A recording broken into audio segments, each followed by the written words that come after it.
dahil siya ang Panginoon at kaligtasan.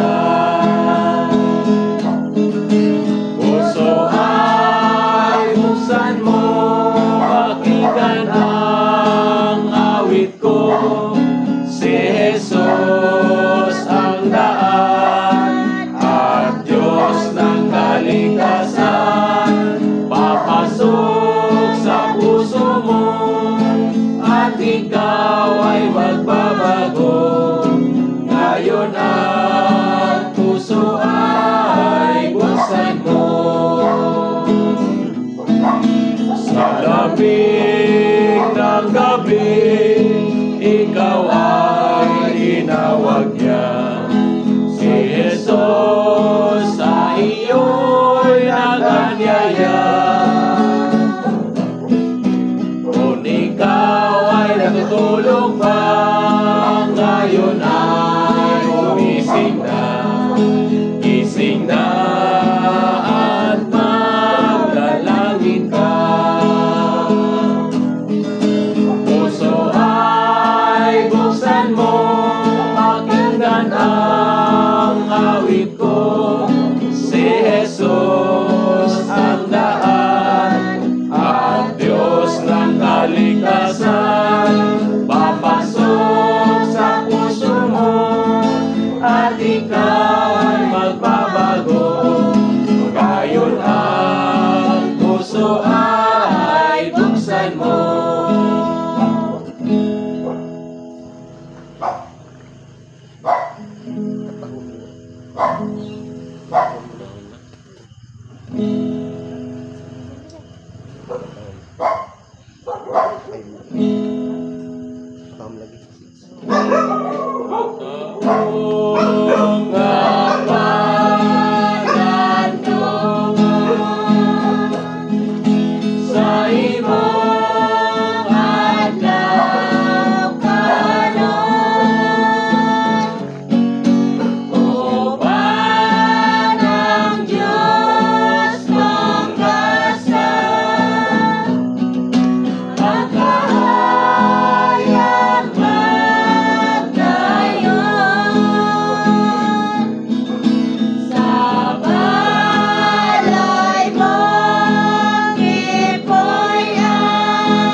Hello vlog. This is my hello.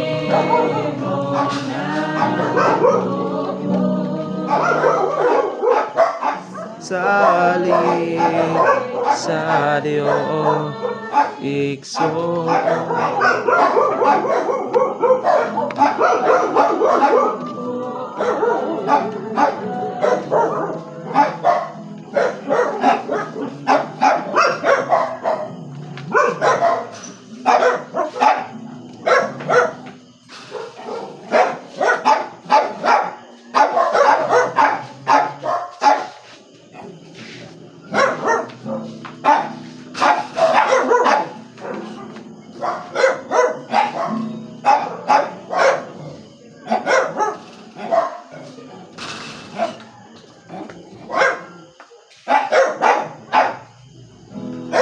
Bible.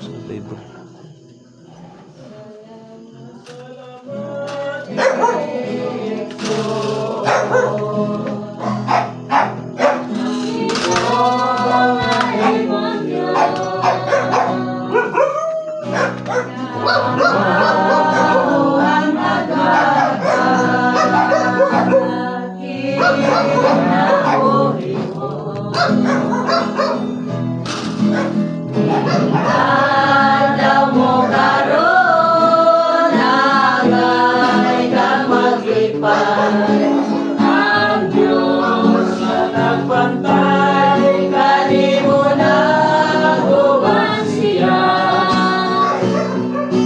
O Ariyang Dahaya, kanimo na banwan. Pero sa kamuntagon, kanimo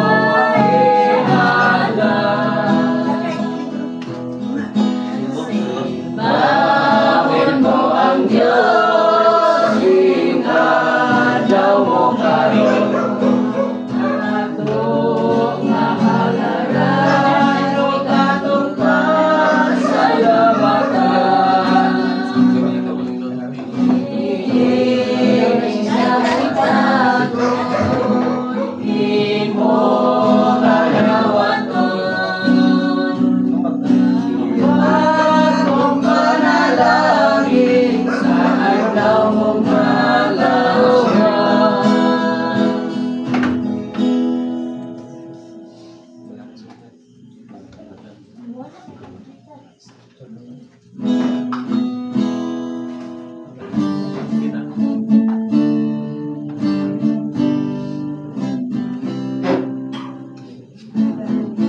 Ang balang kasulatan itugan sa katawan, aron malibalo sa sugod sa Ginoo.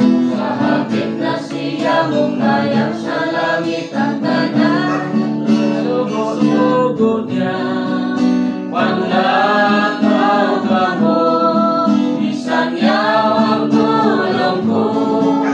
Karon natuwa siya dito sa kalangitan, naganda mo kuluyanan sa tanang kabalaan. Kung bumalik siya kini sa kalibutan, kuhaon o maridon ang nagtuman.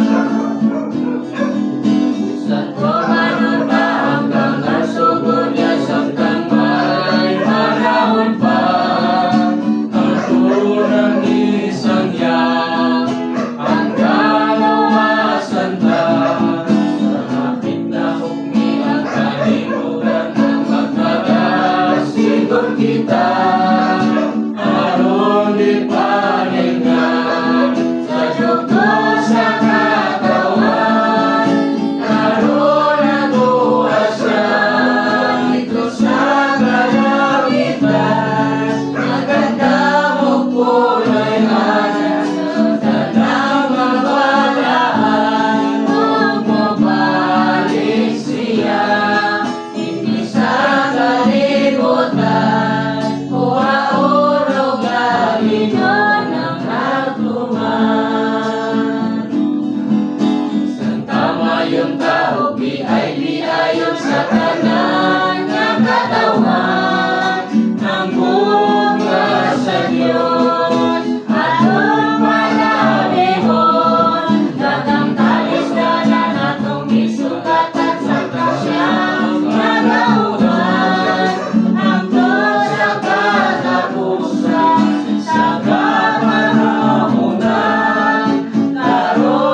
sa Ginoo sa sayong tagon.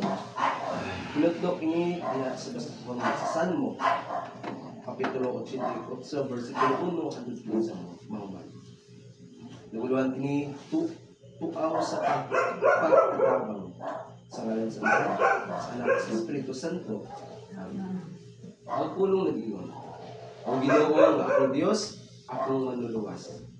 Nagsampit ako kanimo sa tibuok adlaw o sa tibuok nag-iibiduol ko kanimo. Dunggain taon na akong pag-ampo o pamatigang akong tuaw sa pagpakitabang. Labihan kadaghan ang kalisdanan na midangat kanako o ako hapit na kamatay. Sama ako sa uban nga himanatyon na o wala na ako iumoy. Pasagdan na ako uban sa mga patay. Sama ako sa mga ipatay nga nangikod sa ilang lugnanan. Na imo nga kalimtan sa ingkit o dili na nimo kabangon. Itambog mo ako sa kahilagman nga sa labing mulkit o lalong nagahol. Gisakitan ako sa imong kaspo o nalukapa ako ilalong sa imong mga balod. Nakasalikway mo ako sa akong mga higala, gihimo mo akong makahadlok ngadto kanila. Wala na ako'y kalutsan o dili na makalayas. O luya na ang akong mga mata tungod sa pag-antos. O Ginoo, sa tibok adlaw nagsampit ang kanimo o gibayaw ko ang akong kamot sa akong pag-ampo. Maghimo ka bang mga milagro alang sa mga makay? Bangon ba sila o magdayig kanimo?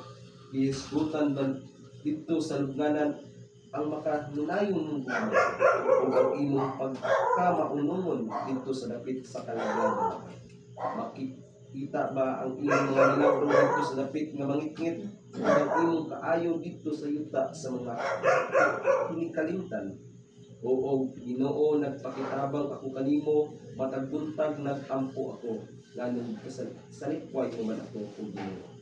Nganong din ka man mapakita ako, sukad sa akong pagkabata, nagantos ako o hapit na mamatay, naugtas ako sa kabugat sa imong mga silot, ang mapintas mong kasko, indatog ka na ko, o naglaglag ako sa makalilisang mong mga atake. Ibog adlaw, gigibutan nila ako sama sa baha, o nidutdut sila kanako gikan sa tanong dapit. Ipasalikway mo ako bisan gali sa labing suod na mahigala o ang kangakit maoray akong kauban. Ang kanyang pulong sa Ginoo. Pulong sa Ginoo. Mayong buntag tanong kanan. Dalaig ng unang Diyos ng dakla sa iyong kabuntanan. Nahito sa usag na tigo sa balay sa Diyos sa iyang pag-celebrate. Kaya, kailan birthday? Ilan ang birthday mo? 52? Ikabi, second birthday.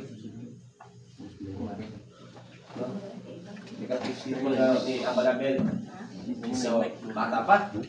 Kayo.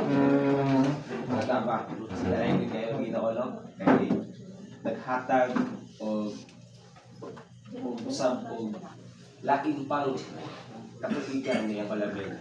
Kasi yung pagpangalaga din sa Ginoo, kasi yung pagtabang sa atong iglesia.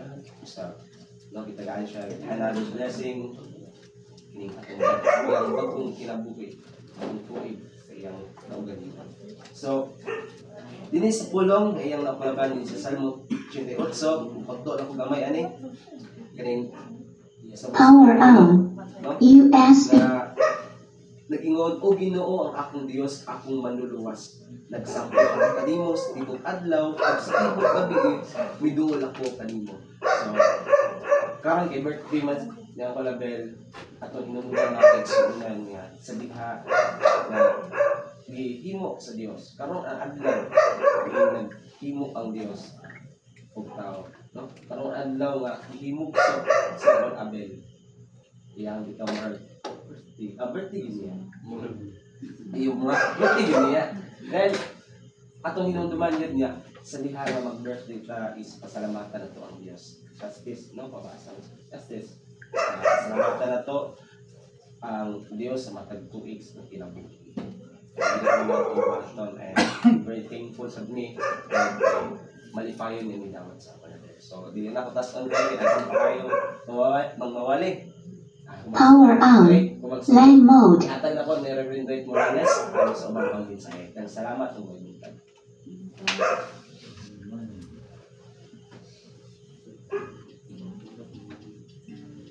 Buntag ka na itong tanan. Wala na yung tulabay, no? 52, 1973 ka ko lang. Sumindot kayang verse ngayon mga pagkakaan sa yung birthday. Murag tukma kaysa yung mga ba? Diba? So,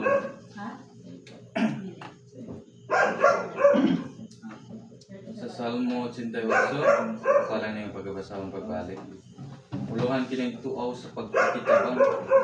O Ginoo nga akong Dios, akong manluluwas, nagsangkit ako kanimo sa tibuok adlaw, ug sa tibuok gabi miduol ako kanimo. Dunggan taw ng akong pag-ampo ug pamatiya ang akong tuaw sa pagpakitabang. Labihan kadaghan ang kalistanan nga bidangan kanako ug hapit na mamatay. Kini nga punto, no? Murag na experience na ganyan ko label. Di ba? Siyang kinabuhi. Klaro gid kayo nga parang gid siya mensahe ngayon ng club. Kay akong nakita po siyang kulabel nga bisan og kuan usa gid siya kaligpon nga kuan gyud nagbarog isip church the body of Christ ug nagpadayon sa iyang pagtuo ngadto sa atong Ginoo. Ilabihan gayud. Daghan kayo mga kanang trials or di ba mga pagsulay nga napod sa iyang kinabuhi apan wala gyud kuhaa sa Ginoo ang iyang kinabuhi tungod kay dako kayang gugma sa atong Ginoo sa atong igsuon labi na karon naka-celebrate pa sa siyang 52nd birthday. Di ba? So pagpamatuod lamang kini na kining pagsampit ay nato sa atong Ginoo makatabang gid nato, di ba? So atong nakita na himo natong panaminan ang mga nahitabo ni Uncle Abel sa mga disgrasya na encounter. Pero aniya lig-on paghapon nga nagbarog, lig-on nga tumutuo ngadto sa atong Ginoo. Wala na himong binibitang babag ang mga disgrasya sa iyang kinabuhi para mas muundang Ginoon sa siyang pagpangalagad. Kundi gihimo niya nga inspiration tong mga kinibitang mga pagsulay nga naipot sa iyang kinabuhi aron mas mulig-on pa hinuon ang iyang pagtuo ngadto sa atong Ginoo. Mo niya ang akong nakita gid ang kulabel. Usa ka kanabitang foundation figure sa ato ang pagtuo o kini nga lig-on nga nagbarog yun sa ato ang church. Usa gid siya nga mustan gid siya basta panahon na gyud sa mga murag kanabitang alanganin nga discussion. So usa ni sa Uncle Abel nga usa ka role model namo nga mga batan-o nakita nga need gyud ta mo barog sa ato ang pagtuo nga atong gialagaran karon. So mao lamang kana ako message. Ako ang hatag kining sunod nga mensahe sa atong mga kaparian kay murag pila mi kapari ngayong duaw karon 1 2 3 4 pito mi kapari karon nga ni duaw. Pito walo mi kapari karon nga ni duaw sa birthday ni Uncle Abel. So call happy birthday kayo. Inaot nga kining birthday nimo ma-enjoy nimo na isip kandi pamaagi nga pagpasalamat nimo ngadto sa atong Ginoo. Happy birthday o atong sunod hatag na ko sa ato ang junior. Pwede mo ka ngay junior.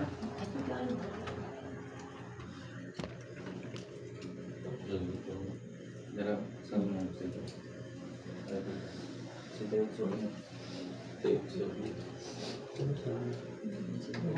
So, dahil ko na Diyos na kabuntagon ang laban sa ito ang suon karon nga birthday sa isang kulabil, hindot kayo. Usually God nag-conduct may og birthday nga nangita. Taga-uklab din nila sigo gid para sila gid ang verse. Mga dili may kabalo ang sa background sa nag-birthday even ay may mga dili kay ilang among masugatan pero hindi uklab nila sigo gid sila ang verse. Moingon na lang sila rin related kayo sa inyo akong verse nga ang uklaban para gid sa ako. So na and modere nga uklaban ni ang kulabel no? O ginawa kong Diyos, ako manluluwas ng inute. Nagsampit ako kanimo sa tibok adlaw o sa tibok gabi, niduol ako kanimo. Dahil yung sa connect niya nga nindot kayo ng versikulo nga angay ko sa tumingsul. Salmo 91 ngadto sa 1:16. Di ba? Pindot kayo. Sa size, napulo kalibo-libot kanimo apan dili kagayon mo unsa ubos akong pagpanalipod kay gihimo mo man ako magbalantay. No? Tungod kay gihimo na to magbalantay ang Dios, napulo kalibo-libot kanato nga kontra apan dili gayud na makadulog, dili gayud makaunsa kanato. Unsa ba gyud diha sa 14 sa gingon niya.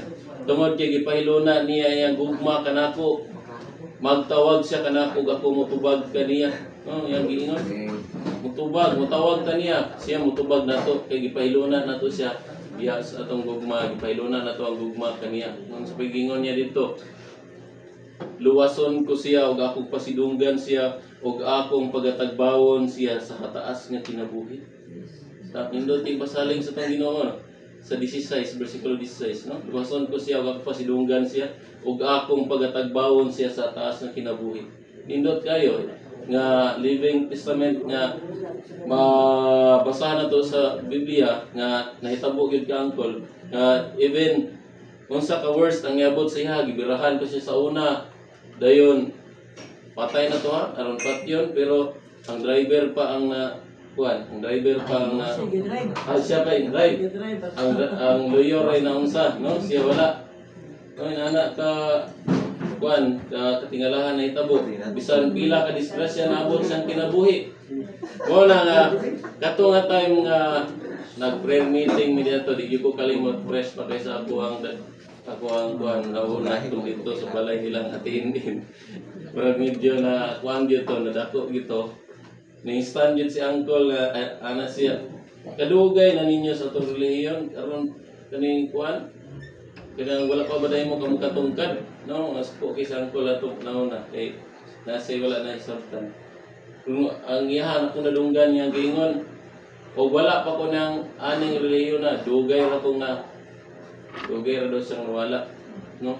Muna ang iyang giingon niya kung napanan. Tungod kay nakita na to dinhi sa ato ang iglesia nga dili lang kita nagpasakop nini nga kay babasa lang sa Biblia kun dili gituman nato og naasad nato ang kaning itong protection gikan sa atong Ginoo.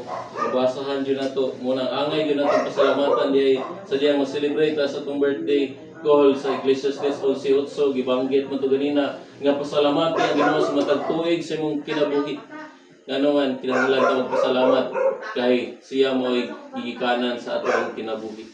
Grasya nato nga mogawas ta sa balay, muuli ta nga mogawas ta sa balay nga maayo lawas, muuli ta, mobalik ta nga maayo sa liglawas. No, daghang grasya nga atong nadawat og mao kana nga angay natong pasalamatan gikan sa atong buhing Dios nga si Ginoong Jesucristo. Mao kana nga niining kabuntagon daghan pa ang mga bulawanong pulong nga atong madungog gikan sa atong mga kaparian dili lang kay naputason. Happy birthday. Atong isunod sa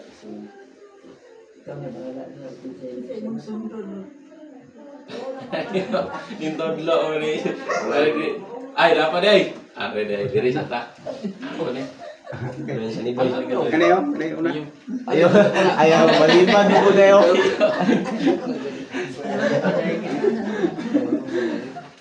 Malipad eh. Burato, yo buntag kana tong tanan labi ni sa tong buhi nga Dios no. Tano man ni. Dito tubangan. Happy birthday, sir. Okay lang. Okay ba? Magawas. Okay. Ako Sahid, sir, batang. ay happy ay katong birthday na sa magsugid. Kanatong tanan dai, may buntag kanatong tanan. Sumalat silang giingon sir ang paano ra salamatan nato ang Ginoo sa tibok natong kinabuhi sumalat sa justice no kay tas ang panahon nga magpaabot sa ugnanan nga walay kasiguruhan pan mamuo ang panahon nga ani atan sa tibukan kinabuhi pan kung sundan ng Kristo himanong sa sugo kagampitan niya og tas magkinabuhi. Sumalat sa blang kasulatan ni giingon dinhi sa Santiago 4 no. Nag-ingon ang balang kasulatan yun nga ayaw ninyo naunaan nga wala hinungdan ang ingon sa kasulatan. Buot pasabot, ang ingon sa balang kasulatan pinagisulat din sa Biblia. Doon nagit siya yung mga katuyuan nga hika nato. Kaya nga naman, kung makinabuhi kita uyon sa kabuton sa atong Ginoong Kristo, atong tumano ng iyang sugo, katagang kaniya dugang pang katuigan sa itong kinabuhi aron magapuyo kita nga malinawon uban sa atong pamilya nga ang atong pagkamitudaanon o pagkalagad sa atong Ginoong Kristo maugi kayo pagkahatag ka nato kaluwasan kung kita padayon man kita sa ating itabuli mo kuan ka no nag-ingon ang balahang kasulatan sa unsay moabot nato magampo gyapon ta sumala sa unang Tesalonica bersikulo 5 kapitulo 5 bersikulo 16 sa nag-ingon ang balahang kasulatan pagpalipayon kamo kanunay pag-ampo sa tanang panahon o pagpasalamat kamo sa unsay mudangat kaninyo kini mao ang kabuton sa Dios nga buhaton ninyo sa ngalan sa atong Hesus Kristo. Bisag unsay moabot sa atong kinabuhi, salamat ka sa Ginoo kay mao ay kabuton sa atong Ginoo. Basin dunay may purpose plano Ginoo para nimo. Amen. Mao na kawalan. Sa panahon nga mahitabo to nimo, wala niya gipanalipdan ka sa Ginoo kay dunay plano Ginoo para nimo na sa imong kinabuhi. Hindi siya gusto nga ikaw mawala ka din sa kalibutan doon sa purpose imong kinabuhi. Kay nag-ingon ang balahang kasulatan din sa Proverbs 9:11 na kay pinaagi kanako ang imong adlaw pagkiloon kagid pagatubangan kagid pinaagi sa atong Ginoo siya gyud magdugang kanato daghang pagtubigan sa itak na sa tagon ni mga lason kay daghang ang magwali. Daghang salamat ug may buntag kanatong tanan. Katagan ko rin, kuwan.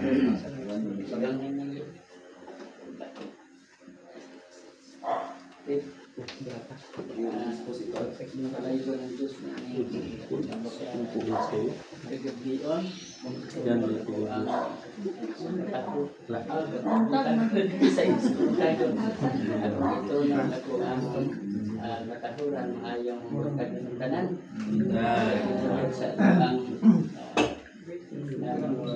celebrate, no? Brother Abel ayong buntag ang kuan nakiklaban no nga mensahe ng buntag sibuk kayo sa iyang sinabuhi kaya si Brother Abel yun, no? Daghan naman kayong mga mensahe nga